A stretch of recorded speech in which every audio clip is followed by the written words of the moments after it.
શ્રી ગણેશાય નમઃ। નમસ્કાર મિત્રો, સ્વાગત છે તમારું વૈદિક જ્ઞાન ચેનલ પર। મિત્રો, આપણે જો કોઈ વિચાર કરીએ, કોઈ શબ્દ બોલીએ અને તે શબ્દ સાચો થાય। ઘણી વખત આપણે કોઈનો વિચાર કરતા હોય અને એ જ વ્યક્તિ આપણી સામે આવી જાય।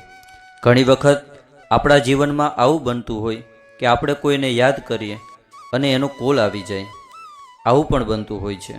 મિત્રો, પ્રકૃતિ આપણે 24 કલાકમાંથી એક સમય એવો આપે છે કે એ સમયે બોલેલી દરેક વાત, દરેક વિચાર સિદ્ધ થાય છે।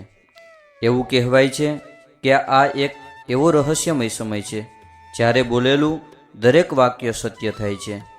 આ એક ધાર્મિક માન્યતા છે। માટે આપણે જ્યારે પણ કોઈ પણ શબ્દ બોલીએ તો એ શબ્દ એવો હોવો જોઈએ કે તે શબ્દ દ્વારા આપણું પણ સારું થાય અને અન્ય કોઈનું નુકસાન પણ ન થાય। દિવસ દરમિયાન એવો કોઈ શબ્દ ના બોલવો જોઈએ કે જે શબ્દ દ્વારા કોઈનું મન દુભાય।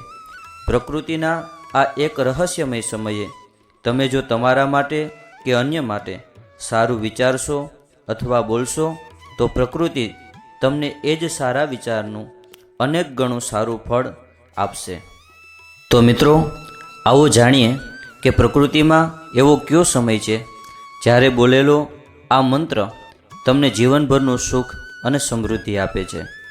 આપણે જો વાત કરીએ એ રહસ્યમય સમયની, જે આપણી દરેક સારી મનોકામના પૂર્ણ કરી શકે છે, જે બ્રહ્માંડના અનેક રહસ્ય સાથે જોડાયેલો સમય છે, જે ઈશ્વર સુધી આપણી પ્રાર્થના પહોંચાડે છે, તો આપણે વાત કરીએ એ રહસ્યમય સમયની। ઘણા ઓછા માણસો જાણે છે। પ્રકૃતિમાં એક એવો અવસર આવે છે ત્યારે મનમાં વિચારેલી દરેક વાત પરિસ્થિતિ બનીને તમારી સામે આવે છે। માટે એ રહસ્યમય સમયે તમારા મનમાં એક સારો વિચાર હોવો, એક એવો વિચાર હોવો જરૂરી છે જે તમારા માટે સુખ અને સમૃદ્ધિના તમામ માર્ગ ખોલે છે। તો મિત્રો, આપણે વાત કરીએ છીએ એ રહસ્યમય સમયની, જે છે રાત્રિના 11 વાગ્યે અને 11 મિનિટે। મિત્રો, આ સમયે દરેક મનોકામના પૂર્ણ કરવા માટે ખૂબ જ લાભદાયી સમય છે।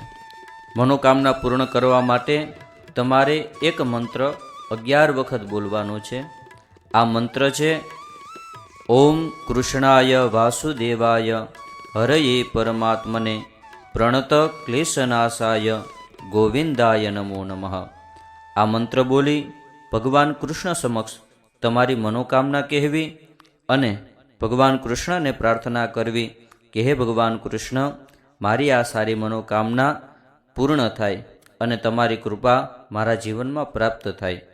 તો મિત્રો, ખૂબ સરળ ઉપાય છે જે તમે જન્માષ્ટમીના શુભ દિવસે ચોક્કસ કરી શકો છો।